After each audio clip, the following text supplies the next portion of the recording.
جی السلام علیکم، کیسے ہیں آپ سب؟ امید کرتی ہوں کہ آپ سب خیریت سے ہوں گے۔ کہتے ہیں کہ مکھی اگر چائے میں گر جائے تو لوگ چائے پھینک دیتے ہیں، لیکن وہی مکھی اگر گھی میں گر جائے تو لوگ کبھی بھی اس گھی کو نہیں پھینکیں گے۔ لوگ اپنے مفادات کو دیکھ کر اصول اور ادب کا ڈھونگ رچاتے ہیں اور اگلے کی طاقت اور حیثیت دیکھ کر فیصلہ کرتے ہیں۔ اس لیے اس دنیا میں اگر کسی سے تعلق بڑھانا ہے نا تو صرف اپنے رب سے تعلق بڑھائیں۔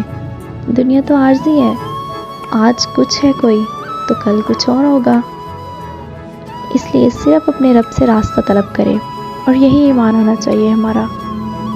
جی تو امید کرتی ہوں کہ ویڈیو پسند آئی ہوگی، دعا میں یاد رکھیے گا، ہنستے رہیں، مسکراتے رہیں اور خوشیاں بانٹتے رہیں۔ اللہ حافظ۔